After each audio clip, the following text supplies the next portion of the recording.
Mateus capítulo 24.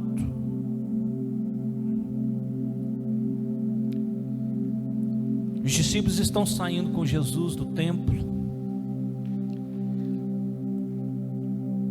Então Jesus saiu do templo, versículo 1 do capítulo 24 de São Mateus. E ao caminhar, seus discípulos chegaram mais perto dele para lhe apontar as construções do templo. Veja, eles estavam admirados, eles queriam que Jesus olhasse para o templo.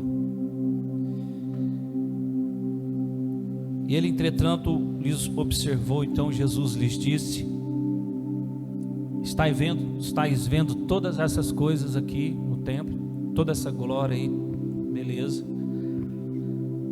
Com toda certeza eu vos afirmo que não ficará aqui pedra sobre pedra, pois que serão todas derrubadas. Jesus já traz uma profecia, porque Jesus operou nos 5 ministérios: apóstolo, profeta, pastor, mestre e evangelista. E agora o ministério profético dele está em ação. Ele libera uma profecia para eles. Está vendo esse templo adornado em ouro, esse templo que por muitos anos, por muitos séculos, já foi derrubado e levantado. Está percebendo tudo isso? Então, não vai ficar aqui pedra sobre pedra. Não vai sobrar nada desse templo. E nos dias atuais, a única coisa que existe da construção antiga é o Muro das Lamentações e em cima uma mesquita da cúpula de ouro. Então, o que Jesus disse se cumpriu. Não ficará aqui pedra sobre pedra. Mas se você voltar à história, se você arremeter à história e procurar compreender e entender isso aconteceu décadas depois, quando o imperador invadiu Roma, invadiu Jerusalém, pôs fogo na cidade. O ouro do templo derreteu por causa do calor do fogo e permeou as frestas das pedras. Por isso arrancaram as pedras para tirar o ouro. Levaram tudo, acabaram. Então a profecia de Jesus se cumpriu, de não ficar ali o templo. O templo já não existe. E os judeus lutam para a construção do 3º templo, porque segundo uma profecia, o anticristo, ele se assentará no templo, no trono, no seu templo, ele entrará, ele governará, ele estará ali, sendo adorado. Então o 3º templo precisa ser edificado. Pessoas dizem que já está tudo pronto, os sacerdotes fazem seus treinamentos, voltaram às práticas, sacrificam, para que um 3º templo seja levantado, aonde era e foi o 1º templo. Ele, entretanto, observou: está vendo todas essas coisas, com toda certeza eu vos afirmo que não ficará aqui pedra sobre pedra, pois que serão todas derrubadas. Então essa profecia já se cumpriu. Não existe mais o templo. Então o que Jesus começou a dizer aqui é verdadeiro, podemos confiar, sim ou não? E agora no versículo 3, Jesus caminha com eles para o Monte das Oliveiras. E tendo Jesus se assentado no Monte das Oliveiras, Jesus ele então se assenta no Monte das Oliveiras, e os discípulos chegaram até ele em particular e lhe pediram: dize-nos quando ocorrerão estas coisas, e qual será o sinal da tua vinda e do final dos tempos. Aqui, irmãos, é que começa algo profundo. Sabemos como Jesus foi. subiu em ascensão aos céus depois de ter ressuscitado e peregrinado por 40 dias. As escrituras narram como ele foi. Os filmes, os desenhos. Mas antes disso, os discípulos chegam para ele, porque eles tinham ouvido muitas coisas. Eles chegam para Jesus e perguntam, em particular, dize-nos quando ocorrerão essas coisas, e qual será o sinal da tua vinda. Veja, o sinal da tua vinda e do final dos tempos. Então Jesus lhes revelou: cuidado, que ninguém vos seduza, pois muitos são os que virão em meu nome, proclamando: eu sou o Cristo, e desencaminharão muitas pessoas.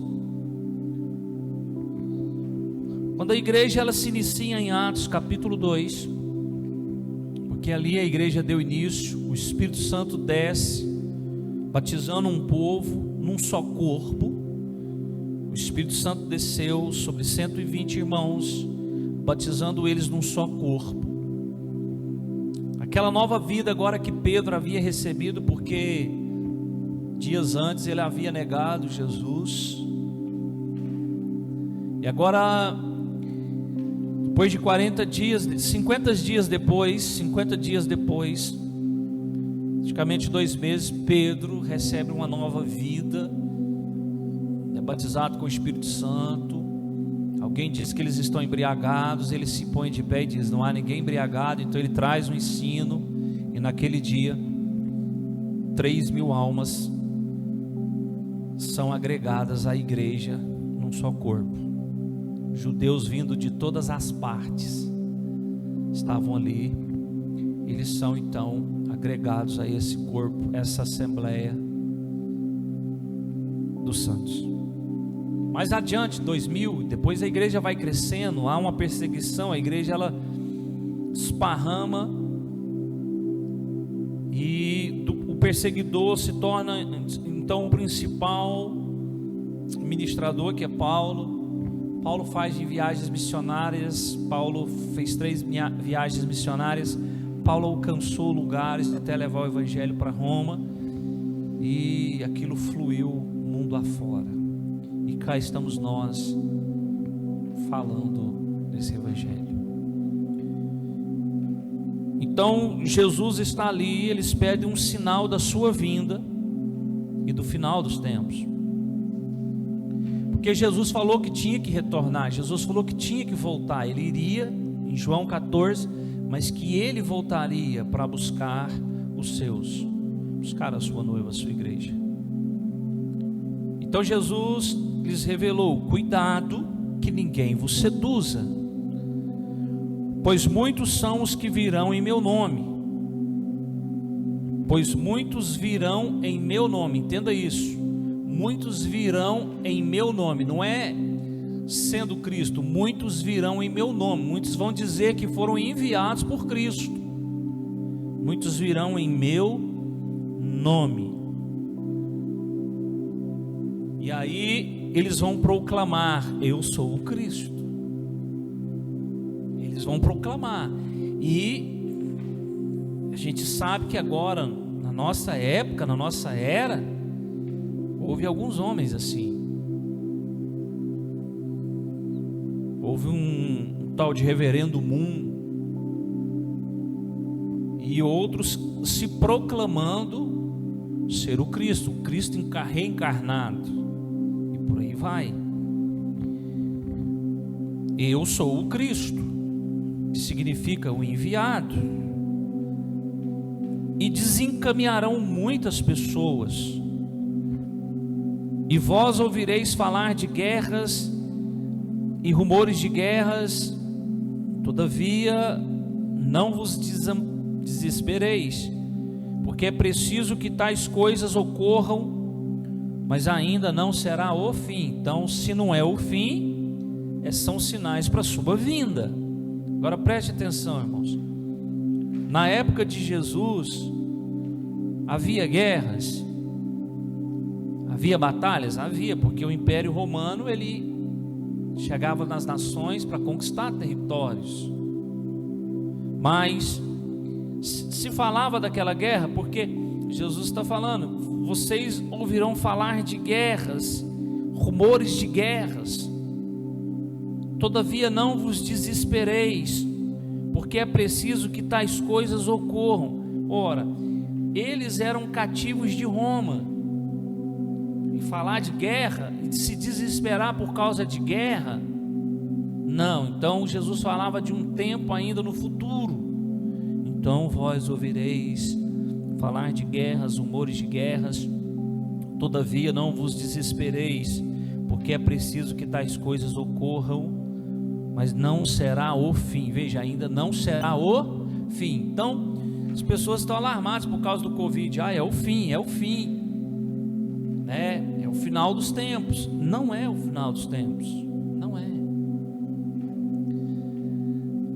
Versículo 7: porquanto nação se levantará contra nação, reino contra reino, haverá fomes e terremotos em vários lugares.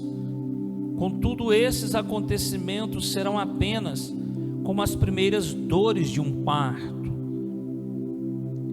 Então eles vos entregarão para serem afligidos e condenados à morte, e sereis odiados por todas as nações por serem meus seguidores. Olha isso.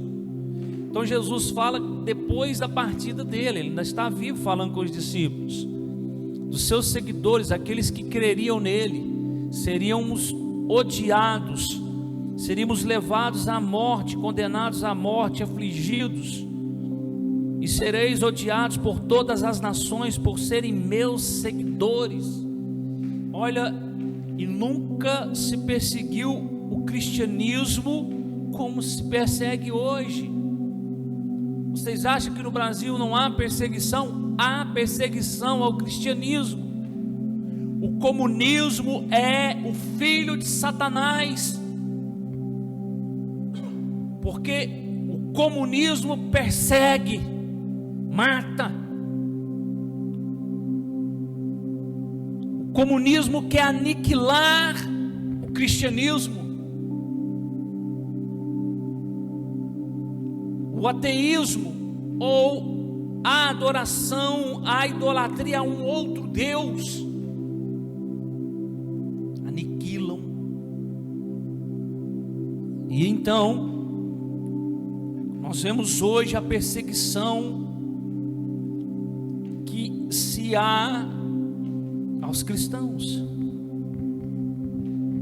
Então eles vos entregarão para serem afligidos e condenados à morte, sereis odiados por todas as nações por serem meus seguidores.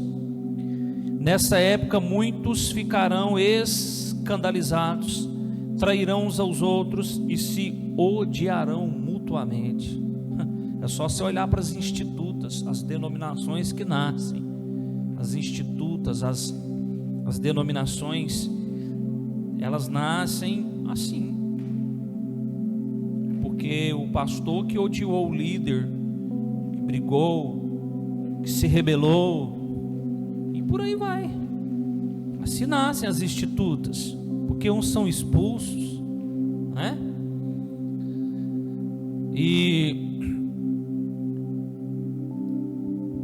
Então numerosos falsos profetas surgirão e enganarão a muitos. Então numerosos falsos profetas surgirão e enganarão a muitos. E é o que tem, viu, irmãos? Misericórdia de falsos profetas em lives. E os falsos profetas ficaram envergonhados agora na pandemia, né? Os falsos profetas ficaram envergonhados agora. E por causa da multiplicação da maldade, o amor da maioria das pessoas se esfriará. Aquele, porém, que continuar firme até o final será salvo. E este evangelho do reino será pregado em todo o mundo habitado como testemunho a todas as nações, e então chegará o fim. Dores, guerras, terremotos. Eles tinham noção do final dos tempos, do juízo, mas não do arrebatamento. Porque era uma incógnita, eles não tinham noção, não tinham ensinamento, não tinham entendimento. E eles pediram um sinal da volta e do final dos tempos. E Jesus então começa a falar com eles. E no versículo 15 então, agora ele fala da grande tribulação. E assim, quando virdes a profanação horrível de qual falou o profeta Daniel no lugar santo, ao ler o profeta entendereis isso. Então os que estiverem na Judéia fujam para os montes, quem estiver sobre o telhado de sua casa não desça para retirar dela coisa alguma, e aquele que estiver no campo não volte para pegar a sua túnica. Serão dias terríveis para as mulheres grávidas e para as que estiverem amamentando. E orai para que a vossa fuga não ocorra durante o inverno nem no sábado, porquanto haverá nessa época grande tribulação, como jamais aconteceu desde o início do mundo até agora, nem nunca mais haverá. E se aqueles dias não tivessem sido abreviados, nenhuma carne seria salva, mas por causa dos eleitos, aquele tempo será encurtado. Então se alguém vos anunciar, vede aqui está o Cristo, ou ei-lo ali, não acrediteis. Pois se levantarão falsos cristos, veja, se levantarão falsos profetas, e agora se levantarão falsos cristos e falsos profetas, e apresentarão grandes milagres. Olha isso. Se levantarão falsos cristos e falsos profetas, e apresentarão grandes milagres e prodígios, para que, se possível, iludir até mesmo os eleitos. Vede que eu o preanunciei a vós. Portanto, se vos disserem, eis, ele está no deserto, não saias, ou ainda, ele está ali mesmo, nos cômodos de uma casa, não acrediteis. Pois da mesma maneira como o relâmpago parte do oriente e brilha até no ocidente, assim também se dará a vinda do Filho do Homem.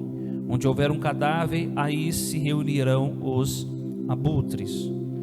Jesus está falando da grande tribulação.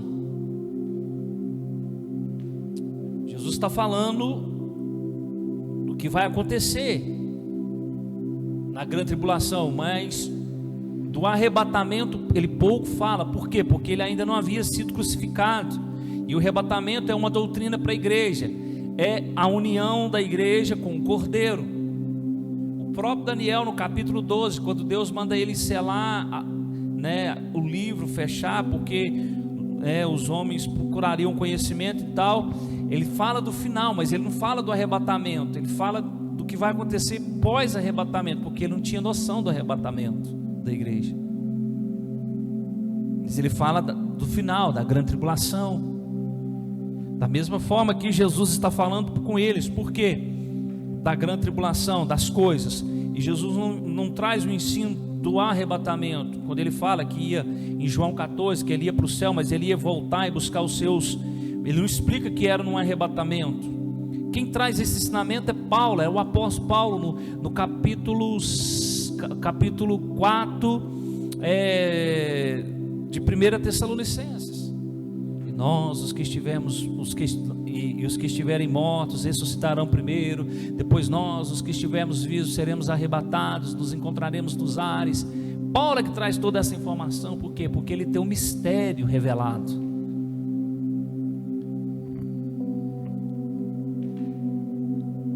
Pois da mesma maneira está, de onde houver um cadáver, versículo 29, imediatamente após o tormento daqueles dias, o sol escurecerá, a lua não dará sua luz, as estrelas cairão do céu, os poderes celestes serão estremecidos.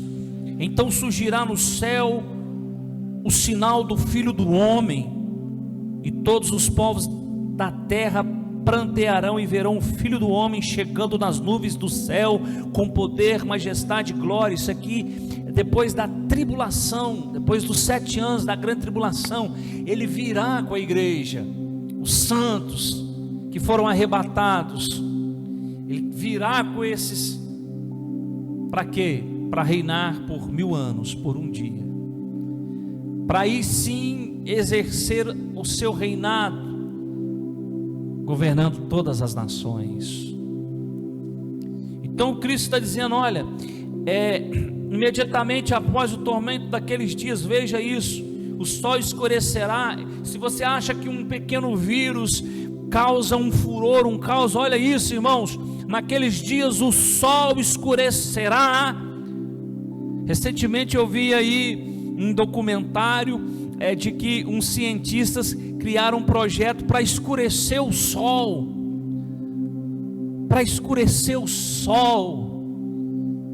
eles querem bombardear o espaço para escurecer o sol. Que loucura! Mas a Bíblia está trazendo esse juízo na grande tribulação. As estrelas do céu e os poderes celestes serão estremecidos. Então surgirá no céu o sinal do Filho do Homem, e todos os povos da terra prantearão e verão o Filho do Homem chegando nas nuvens do céu com poder, majestade e glória. Veja, todos os povos da terra verão ele vindo do céu, descendo do céu, e junto com ele os seus santos, a igreja que foi no arrebatamento. Ele descendo, todos pranteando, olhando para ele, aquele que foi rejeitado, aquele que foi desprezado, vindo em glória. Mas olha o que sucederá antes.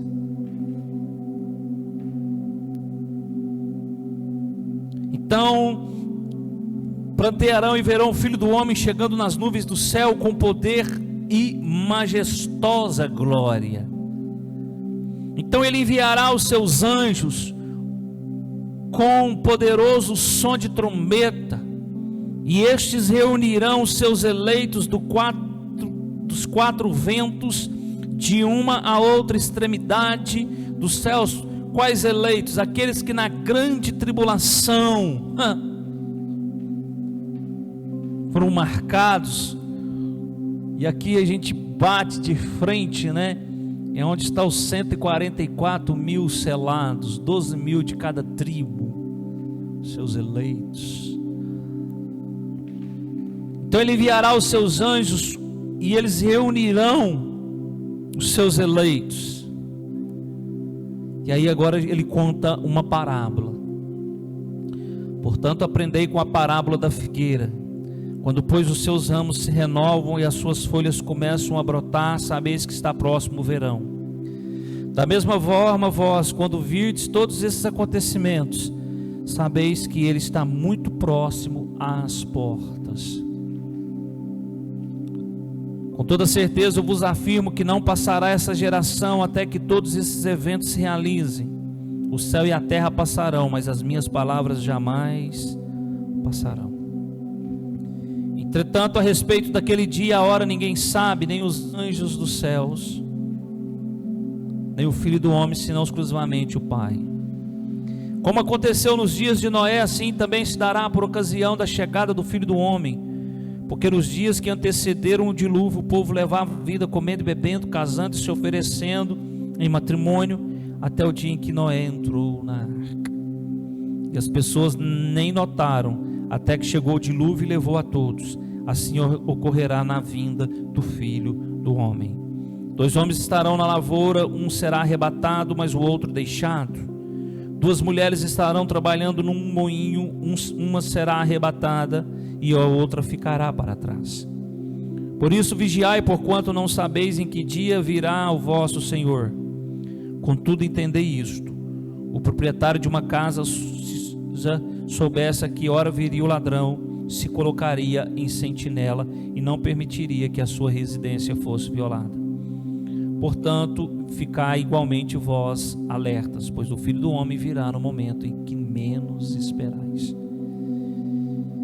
E aí então Jesus pega e fala sobre o servo fiel e sábio, a quem o Senhor confiou os de sua casa para dar-lhe alimento no seu devido tempo. Feliz aquele servo a quem o seu Senhor, quando voltar, o encontrar agindo dessa maneira. Com certeza vos afirmo que o Senhor confiará a seu servo todos os seus bens.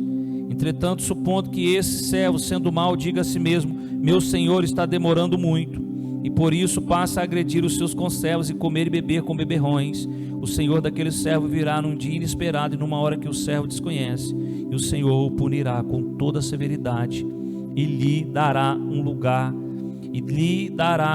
ao lado dos hipócritas, onde haverá grande lamento e grande ranger de dentes. Aqui ele expressa algo antes do arrebatamento. No capítulo 25, e agora então Jesus ainda fluindo no profético. Já foi quantos minutos?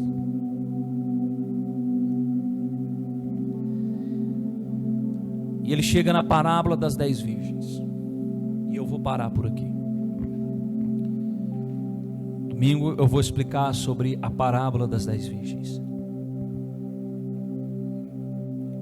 Porque a parábola das 10 virgens é uma parábola profética. É uma parábola do nosso tempo, tempo da igreja. Mas ele usa as 10 virgens. Veja, não são 5 prostitutas e 5 virgens. São 10 virgens. Somente 5 entram quando o noivo chega. 5 não entram, mas elas eram virgens. É o que nós chamamos de cristandade, uma falsa profissão de fé. Pessoas que são frequentadores, simpatizantes, mas não são nascidas de novo. Domingo que vem eu vou falar, domingo agora, sobre as virgens sábias e as tolas. O que significa a parábola dentro do nosso tempo, versículo por versículo explicando, até chegar nos dias atuais, quando a igreja dormiu, em que período ela dormiu acerca do arrebatamento, a mensagem que foi deixada de ser anunciada, mas alguém acordou, analisando as escrituras, no século 18, quando à meia-noite alguém gritou: o noivo está vindo. Elas acordaram, porque alguém acordou elas, gritando: o noivo está vindo. O noivo não tinha chegado, o noivo estava vindo. É que a mensagem, o que significa isso? É que a mensagem do arrebatamento que havia sido deixada de lado, voltou a ser anunciada. E cá estamos nós, nessa cidade, nessa casa, constantemente anunciando sobre o rápido da igreja, o arrebatamento dos santos, a boda do Cordeiro. Que o Senhor te dê graça e te dê fortalecimento. Glória a Deus.